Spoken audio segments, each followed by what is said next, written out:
대중이 모인다 해서 질문 길게 하거나 설명 길게 하면 끊어버려요. 그냥 되게 무례한 짓인데, 내가 그 무례함을 무릅쓰고 하는 이유가 뭐냐면, 여기에 있는 사람들이 다 그 얘기를 들을 이유가 없는 사람이 와서 지금 몇백 명이 그 얘기를 듣고 있는 거예요. 개인적으로 그 사람이 둘이 앉아서 이야기한다면 1시간이도 들을 수 있어요. 다 들어보고 대답해 줄 수 있어요. 근데 여기 600명이 지금 모여 있는데 이 사람이 자기 이야기 5분 하면서 뭐 질문하라니까 자기 막 옛날 얘기부터 시작해갖고 뭐 이렇게 하면 그 이야기를 우리가 다 들을 의미도 없고 지금 이게 되게 아까운 시간이잖아요. 그래서 자를 수밖에 없어요. 그런 질문들은 대부분 의미 없는 질문이에요. 그게 질문이 아니라 지금 이 자리에 와서 자기 하소연을 하는 정도에 국한돼 있거든. 질문의 3대 가치. 그러니까 좋은 질문이라는 건 이런 거예요. 이건 수업이라 생각하고 들어요. 좋은 질문은 그 질문 자체가 문제의 핵심을 뚫고 들어가요. 문제의 핵심을 뚫고 들어가서 질문 자체가 대답이 되는 경우가 많아요. 그래서 좋은 질문은 그 자체가 하나의 큰 깨달음이고 수업이에요. 두 번째, 이 질문이 그 상황을 이걸 보편 지식으로 만들어줘요. 이 질문을 하는 순간. 대중적으로 누구를 만나서 질문할 때 저 테크닉을 쓰시면 되게 좋아요. 그 좋은 질문은 고정관념을 바꿔줘요. 이런 가치가 있어요. 질문을 위한 질문이 아니어야 한다.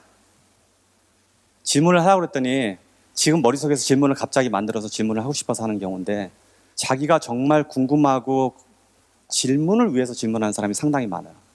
그러니까 질문 자체가 의미가 없고 서로 나도 의미 없는 대답을 할 수밖에 없는 것들이죠.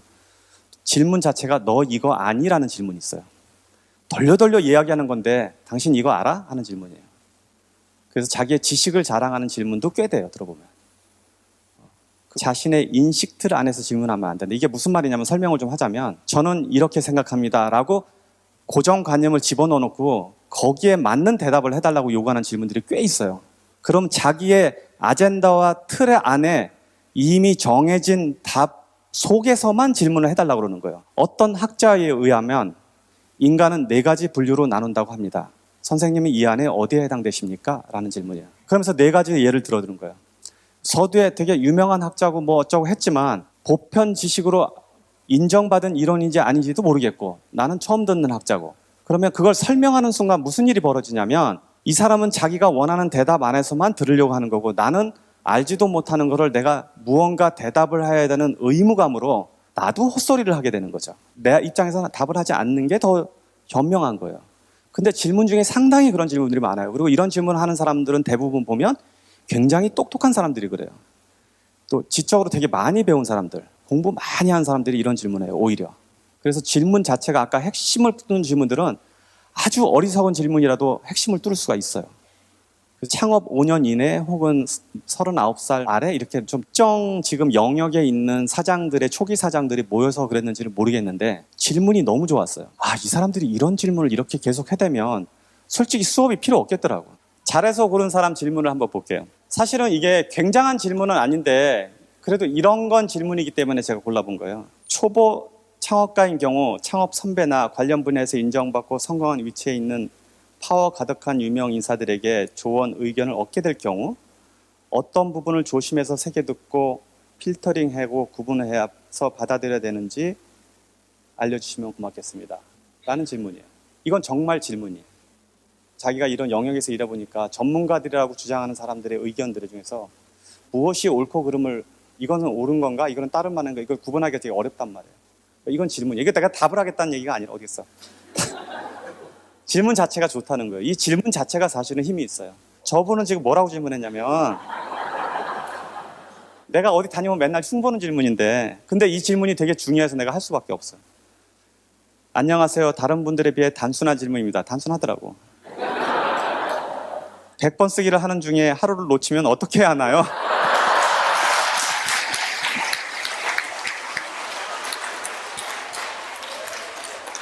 바보 같은 질문인데 되게 좋은 질문이에요. 저거를 질문할 수 있다는 것도 용기고, 저거를 모르면 큰 실수를 할 수 있기 때문에, 저분보다 더 모자란 분들이 뭐냐면 저거를 질문할 용기도 없는 사람들이거든. 자기도 그렇게 생각하면서. 그러니까 굉장히 좋은 질문이기도 하죠. 역설적으로 보면. 100번 쓰기 하루 걸르면 어떻게 해야 되냐? 이게 정답이 있습니까? 없잖아. 내가 너무 성의 없어서 난 처음부터 다시 해야겠다 돌아가면 처음부터 해도 되는 거고. 아니면 그 다음날 2번 200배 하면 되는 거고, 그냥 하루 까먹었으면 101개까지 다 맞는단 말이야. 100번 쓰기 하루 걸르면 어떻게 해야 되냐? 이게 정답이 있습니까? 없잖아. 왜 저런 질문을 하냐면 이것이 혹시 어떤 체계를 갖고 있는 규칙이 있지 않을까 하는 무언가, 그런 게 없다는 걸 아는 게 굉장히 중요해요. 본질적인 게 뭐냐 이거죠. 100번 쓰기의 본질은 무엇일까? 내 머릿속에 내가 갖고 있는 목표를 정말 무식한 방법이라도 집어넣으라고 그 100번 쓰기를 한 거죠. 저는 100번 쓰기를 하지 않고도 그런 걸 해요. 초기부터 내가 100번 쓰기를 한 것도 아니에요. 저는 길 걸을 때 내가 갖고 있는 목표를 그냥 머릿속에다 매일 그게 나오니까 길 다니면서 그걸 했거든. 걸으면서 맨날 그 중얼중얼거리고 다녔단 말이야, 이러면서. 뭘 100번 쓸 필요가 뭐가 있어. 아침부터 저녁까지 그 욕망을 위해서 머릿속에 끊임없이 떠도는데. 100번 쓰기를 하면 평소에 여러분들이 그런 버릇을 안 하고 그렇게까지 욕망이 잘 안 가니까 이렇게 해보면 하다가 포기해도 내가 항상 의미 있다고 봐요. 하다가 포기하면 내가 그거를 그 정도까지 그렇게 좋아하지 않거나 별로 필요 없는 거예요. 했는데도 불구하고 안 돼도 의미 있어. 내가 옛날에 그걸 했었지. 그게 머릿속에 처박혀 있잖아.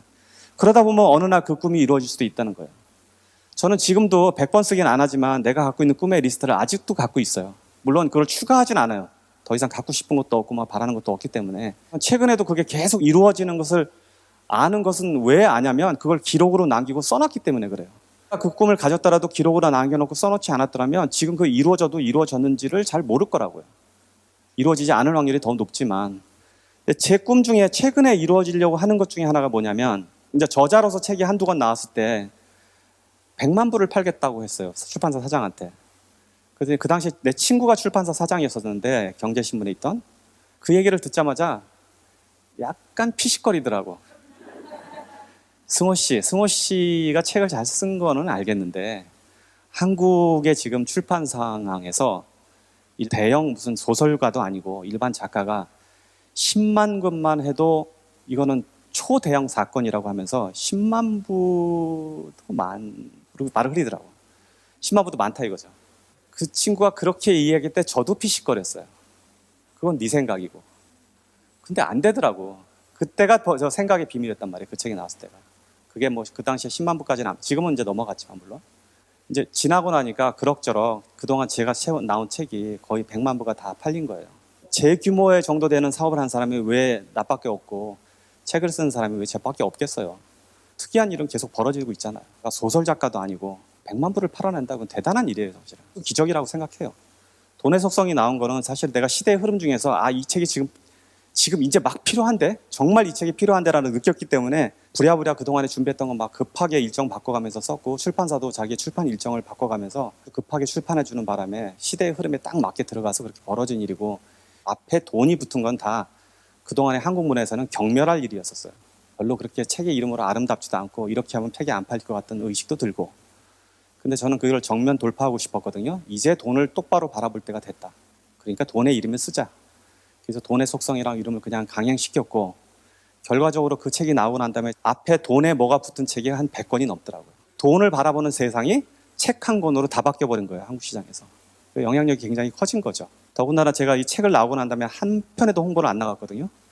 뭐 유튜브 어디 뭐 다 내가 원하면 어딘지 갈 수 있었을 텐데 방송부터 시작해서 책을 홍보하러 일부러 안 다녔어요. 이유는 뭐냐면 내가 인터넷에 공개한 듯이 이 책이 시장의 즉 시대 상황의 의미에 맞는 책이라면 그렇지 않아도 결국 독자를 통해서 번져 나갈 거다라고 본 건데 그렇게 번져 나간 책이 지금 60만 권, 70만 권이 나간 거예요.